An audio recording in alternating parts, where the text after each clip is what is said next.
Hey everyone, my name is Komal Gulati, and I was a Brian McMahon High School student not too long ago. I graduated with the class of 2014, so it's been about 6 years now since I've been in your shoes, but I wanted to take some time out to share some of my experiences with you all since I was a student there, in hopes that maybe some part of my journey can make an impact on your path. So just a quick little background on where I'm coming from. Like I said, graduated from McMahon in 2014. I was salutatorian of my class, which was really cool because it gave me a really solid scholarship to go to UConn, where I studied cognitive neuroscience and human rights, and also fulfilled my pre-med requirements. And then I ended up taking a year away from school just because I kind of needed it. And so I worked for a really awesome company called the Neuro Leadership Institute in Manhattan for a year, unrelated to medicine entirely. Just a really unique and cool experience for me. I think it was a lot of great learning that I had in that year off. I got to see what the corporate world was like and what it felt like to work with a management consulting firm. And I got to use like scientific and neuroscientific and psychological concepts to help organizations and companies be just more human in their day-to-day work environments. So it was an experience that I cherish every day. And at the same time, I was applying to medical schools and secured a spot at the Lewis Katz School of Medicine at Temple University. So that's where I am now. I'm in Philadelphia. Just finished up my first year, and so I hoped to share some of my insights with you all. So with that, I want to jump into some questions that Mrs. Zorolnik, your teacher, has asked me to answer.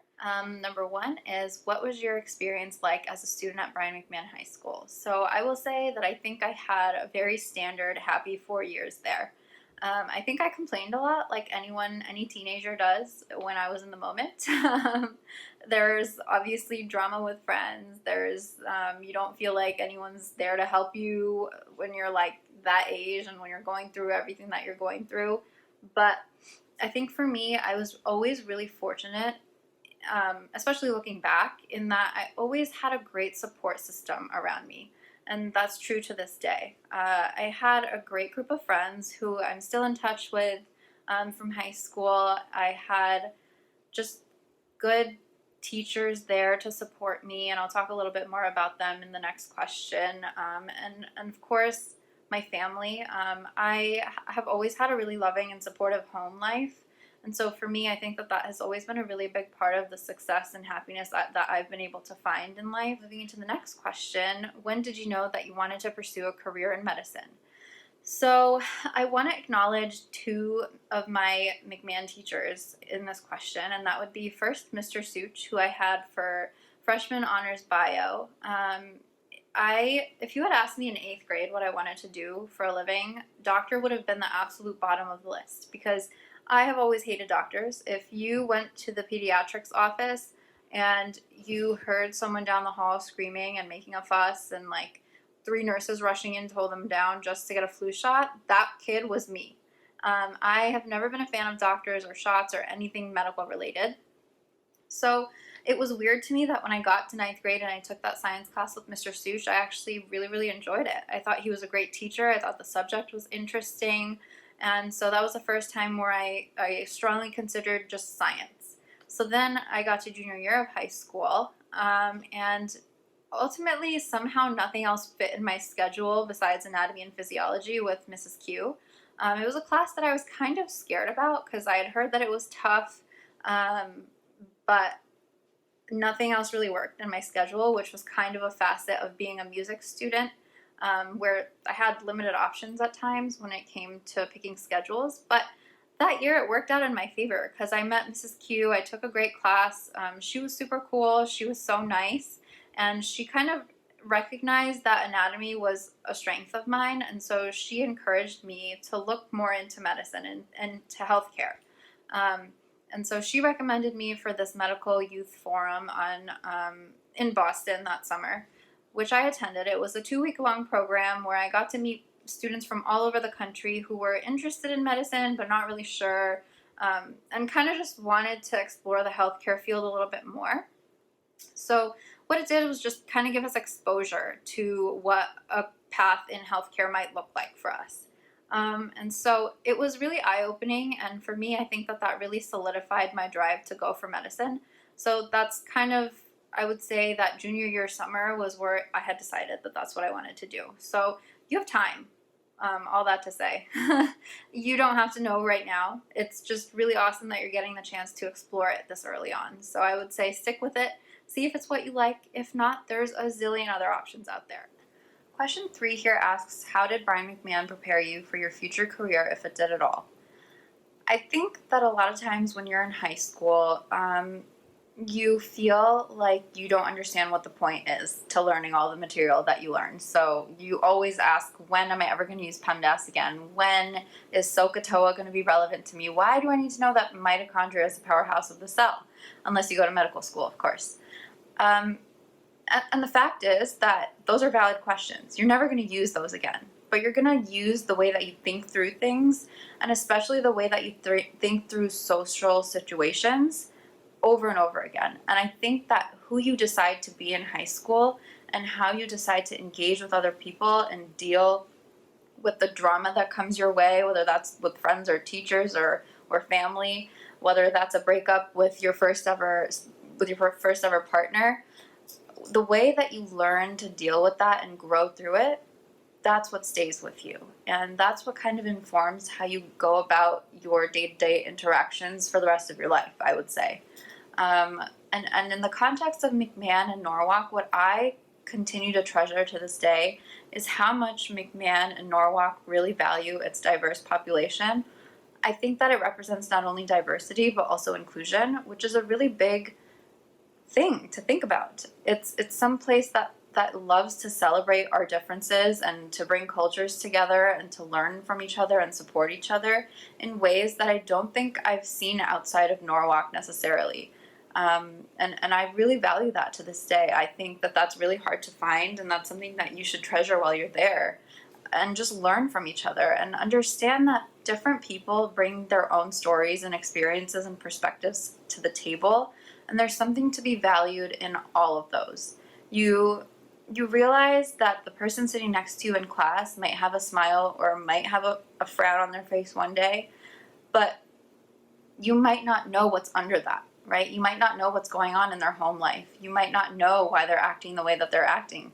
And that might be a source of frustration for you, but understand that every person has that. Every person brings their story and their traumas and their experiences and their perspectives with them. And it's really important to recognize that as you go about interacting with people throughout your life, whether that's through navigating conflict, whether that's through navigating happy situations, sad situations, whatever that may look like as you grow older.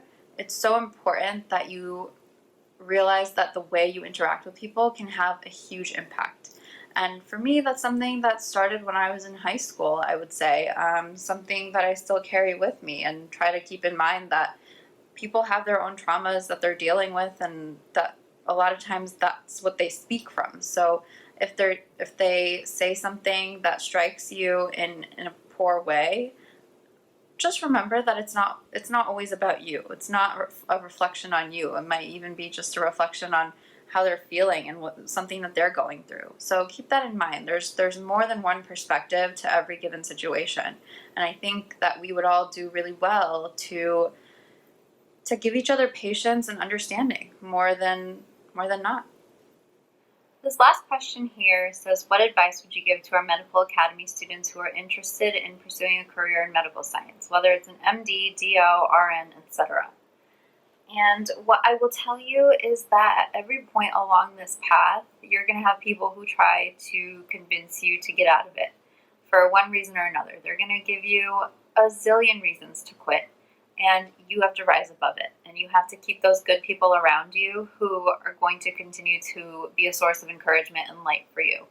That is so, so important. If I had let that noise get to me, all the reasons to quit, all the reasons to give up on it, then I would not be here, because I've been told so many times that this path is incredibly difficult, it's impossible, only do it if you're 1,000% sure that this is what you want in life.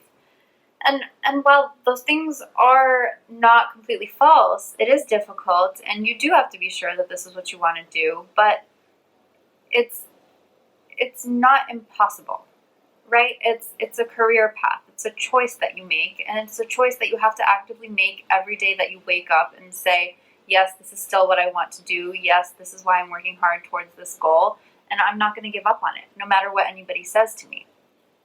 So it's really important for me to stress, I can't stress this enough, that you cannot let that discouragement get to you, because it's going to be there, and it's going to be probably some of the loudest voices in your head.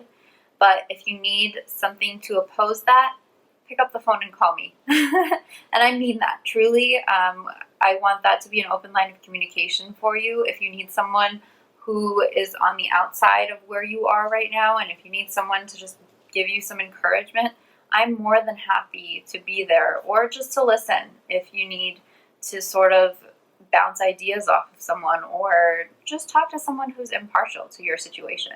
And I'm so happy to be there for you. I hope that one day we can call each other colleagues, and I really look forward to that day. But along the way, you're going to get that negativity, and I need you to do your best to shut that out, because you can do this. You have got this. People will try to talk you out of it by saying, your scores needed to be here, they were only here, a million and one other things. But at the end of the day, I'm here to tell you that it's not about any of that other stuff. It's not about that one grade you got in that one bio class, or about that one MCAT score. Sure, it's about a collection of those things. It's not even a question of your intelligence or how smart you are or what your IQ level is. It's about your grit and the fact that you're never going to give up on this. And that's what they're testing you and trying you on at every turn along the way. And so for you to then decide that this is not something you're willing to give up on, that's what's going to get you through all of this.